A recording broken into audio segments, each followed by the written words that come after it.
is just to cram this, a square is plus b square is equal to c square, or do we understand the importance of Pythagoras theorem? Pythagoras को पढ़ाते हुए हमें कभी उस as में realise नहीं हो पाता कि इसका जिंदगी की इन सारी शेप से, जो रूम्स के रूप में, स्कल्पचर के रूप में सारा कुछ हम देखते हैं, उससे कुछ लेना देना है क्या? कभी हम कोरिलेट नहीं कर पाते। और हम पाइथागोरस के साथ साथ 25 और ऐसी थ्योरम्स रटा देते हैं बच्चों को, हैंस प्रूव्ड, और वो जिंदगी हैंस प्रूव्ड हो जाती है। उसकी जगह you see, it's important, both the questions are linked. आज हम किसको पढ़ा रहे हैं और कौन से युग में पढ़ा रहे हैं, इट्स वेरी इंपॉर्टेंट। आज हम जिस युग में आज हम आपको पढ़ा रहे हैं, आप इस सारी नॉलेज को, सारी इंफॉर्मेशन को, सारे स्किल्स को कब जाके यूज करोगे?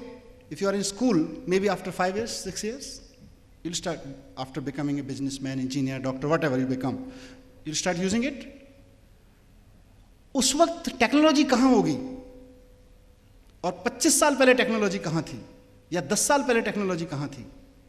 उस वक्त किसी एक थ्योरम को, किसी एक हिस्ट्री को, किसी एक ज्योग्राफी को पढ़ाना, या किसी साइंस के एक एवोल्यूशन को पढ़ाना, कैसे कोई एटम के अंदर गया, उस सब को पढ़ाना उस वक्त जब आपके हाथ में गूगल नहीं था, जब आपके हाथ में मिनट्स अवे पे, और बल्कि सेकंड्स अवे पे वो सारी इंफॉर्मेशन आपके सामने नहीं सज जाती थी।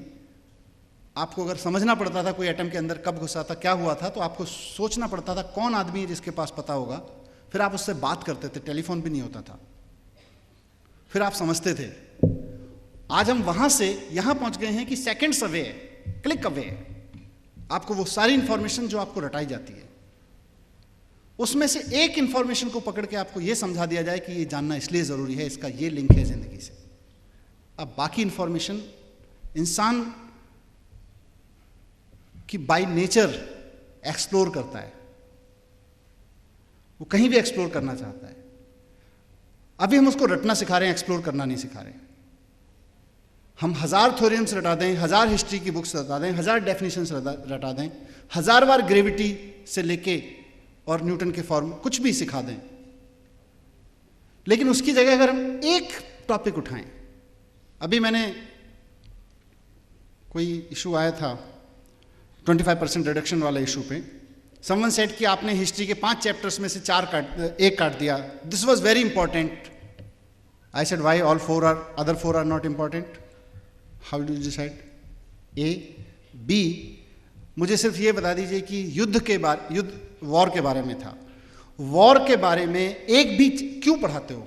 एक भी चैप्टर पढ़ाने से क्या ये समझ में आ रहा है कि वॉर खराब है? हमसे पहली सोसाइटीज जो वॉर करती थी वो गलत करती थी, ये सेंस नहीं आ रहा। सिर्फ इंफॉर्मेशन है, ये डेट थी, इतना नुकसान हुआ, ये लोग थे, this versus this date, this फला result.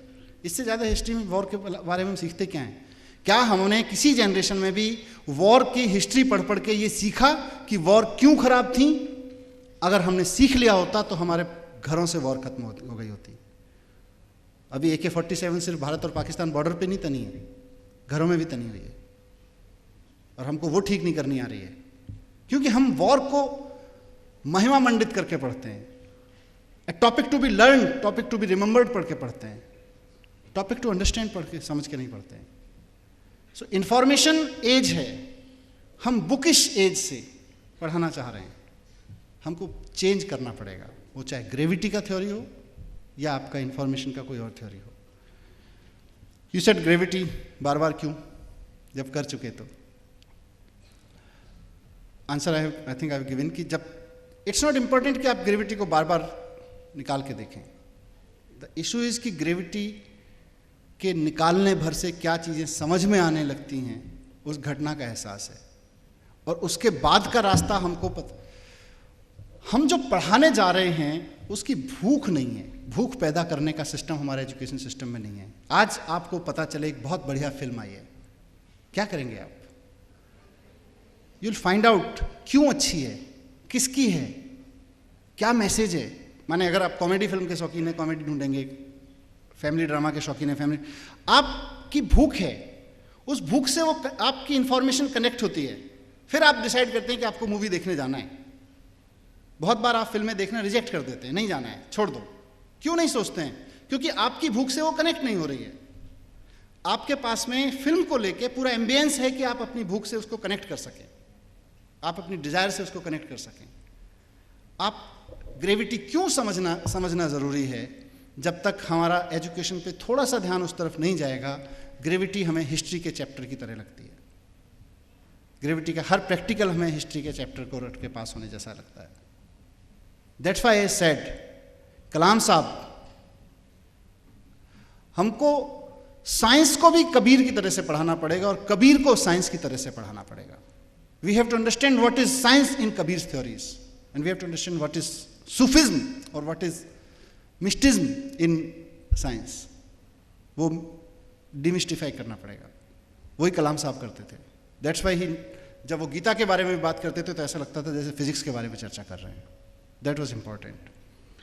Someone said from the in between की why not about business? Of course, there are so many professions and there are so many words that I can take, but I chose few. Being businessman is one target, but जिसका नाम लिया आपने वो बहुत महत्वपूर्ण आदमी है, and उसके बारे में भी हमें समझने की जरूरत है। He is not a businessman. He is an innovator. He is a critical thinker. He thinks beyond boundaries.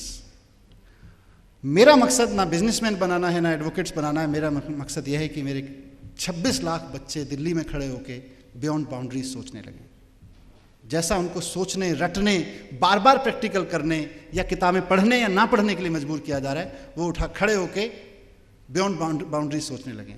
मेरा काम हो जाएगा। फिर कोई उसमें से जुकरबर्ग निकलेगा और कोई रिक्शा भी चलाएगा, पर दोनों बराबर के कॉन्फिडेंस के साथ जिएंगे। दोनों के अंदर बराबर जिंदगी को लेकर कॉन्फिडेंस होगा, दोनों बराबर हैप्पीनेस के साथ जिएंगे।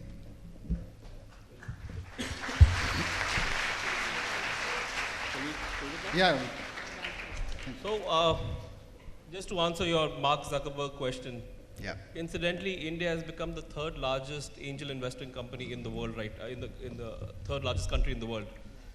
So what that means is the number of new companies and new startups which are starting here are the third largest in the world.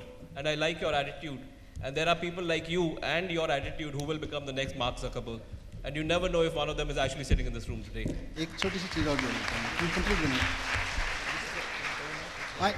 I'll add something here. देखिए, आप सबने सुना होगा, पढ़ा होगा, शून्य की खोज भारत ने की थी। पढ़ा है? कब की थी? किसने की थी? कब की थी? I'll tell you, I'll help you. 1500 years back, 1500 साल पहले की थी। क्या खोज की थी?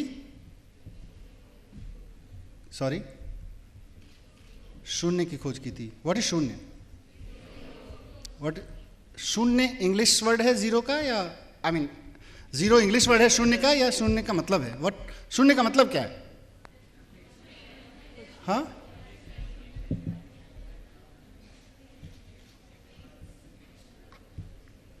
काफी इधर उधर देखना पड़ रहा है। 1500 साल पहले हिंदुस्तान ने जिस महान चीज की खोज की और जिसकी महानता की चालीसा हम फिल्मों में भी गाते हैं कि जब जीरो दिया मेरे भारत ने दुनिया को तब गिनती आई। हमारे क्लासरूम्स में, सॉरी आप लोग अन्यथा मत लेना, हमारे क्लासरूम्स में बच्चों के अंदर कॉन्फिडेंस नहीं है कि वो बता सकें कि शून्य क्या है। ये मैं आपको ब्लेम नहीं कर रहा हूं, ये मैं खुद को ब्लेम कर रहा हूं कि हमने एजुकेशन सिस्टम को, जो आपने बात कही जुकरबर्ग के बारे में, लीडर्स ओरिएंटेड नहीं बनाया, फॉलोअर्स ओरिएंटेड बनाया है। हमारे बच्चे ने कभी क्लास में खड़े होकर नहीं पूछा कि न्यूटन ने जो कहा था वो गलत कहा था, या आर्यभट्ट ने जो कहा वो गलत कहा, जुकरबर्ग ने जो किया वो गलत। जब तक हम चीज़ों को नकारने का साहस अपने बच्चों के अंदर नहीं लाएंगे, तब तक हम सिर्फ परंपराएं गाए जाएंगे, ढोल बजाए जाएंगे, चालीसाएं पढ़े जाएंगे। और वही हमने शून्य के साथ भी किया। 1500 साल पहले हमारा एक वैज्ञानिक खड़ा होकर कह गया कि शून्य अस्तित्व में है, और हमने सिर्फ उस शून्य को बच्चों को रटाया, हमने समझाया नहीं।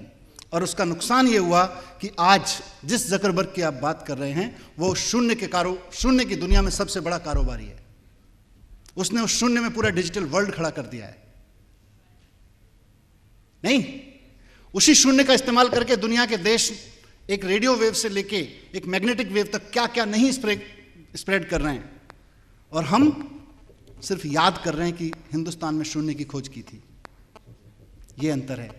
उस क्लासरूम के एम्बियंस को बदल दीजिए, ज़करबर्ग अपने आप निकलेंगे, चिंता नहीं है।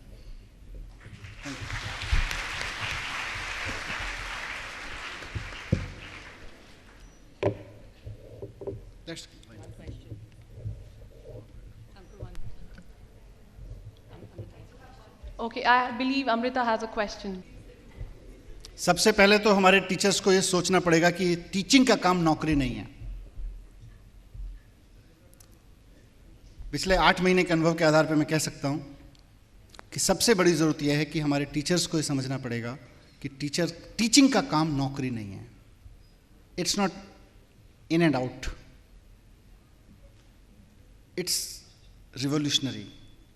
एक क्लासरूम में एक बच्चे के हाथ में जब 40 बच्चे आते हैं तो उसके हाथ में 40 संभावनाएं आती हैं। उसमें से 40 दुनिया के सबसे सफल लोग भी निकल सकते हैं और दुनिया के सबसे बड़े अपराधी भी निकल सकते हैं। उसके हाथ में वो अगले 12 साल या 20 साल के लिए, एक बच्चा अपनी ज़िंदगी का 20 साल टीचर के हाथ में देता है, पूरी टीचर कम्युनिटी के हाथ में देता है।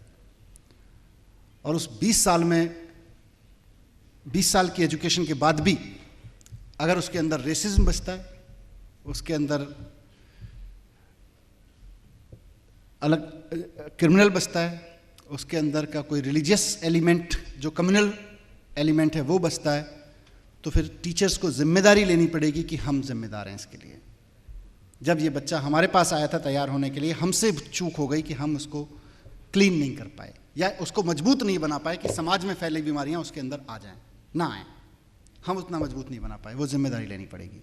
वैसा हमें education system, education training institutes खड़े करने, टीचर ट्रेनिंग इंस्टीट्यूट्स खड़े करने पड़ेंगे। अनफॉर्चुनेटली अभी हमारे टीचर ट्रेनिंग इंस्टीट्यूट सिर्फ और सिर्फ नौकरी देने के लिए बन रहे हैं।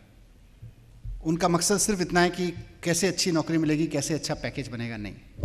किस इंस्टीट्यूट में जाके उस टीचर का प्रोडक्ट क्या होगा, आउटपुट क्या होगा, उस तरफ देखने की जरूरत है। It's a long way. Let's find out. Thank you, sir. May we now invite Mr. Nishant Barlia to present the memento to our Honorable Deputy Chief Minister.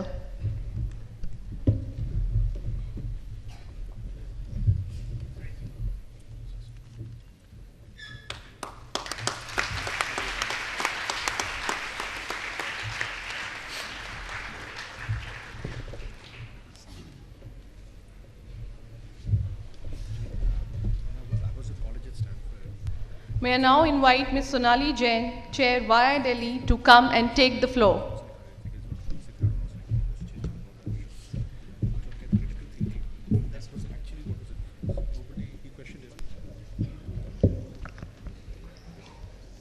Good afternoon, my dear students, friends from the media, Shri Manish Sodia ji, Mr. Rahul Munjal, and Mr. Nishant Barlia. On this special occasion of World Students' Day, before I thank everybody, I'd like all of you to take Dr. Abdul Kalam's oath for the youth after me. I'd request you all to stand up. You're taking a pledge.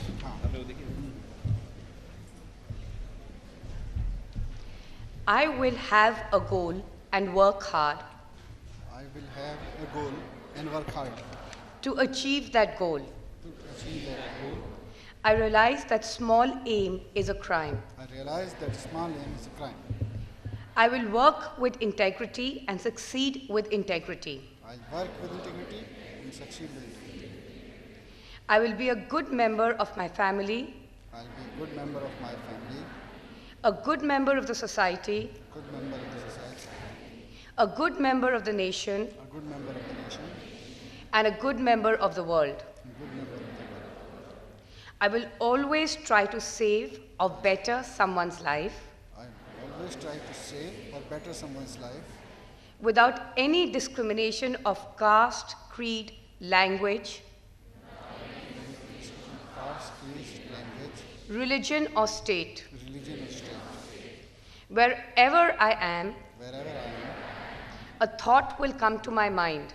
thought will come to my mind. That is, what can I give? I will always protect and enhance I'll always protect and enhance the dignity of every human life without a bias. the dignity of every human bias. I will always remember the importance of time. I'll always remember the importance of time. My motto will be, My motto will be, let not my winged days be spent in vain. let not my winged days be spent in vain. I will always work for clean planet Earth and clean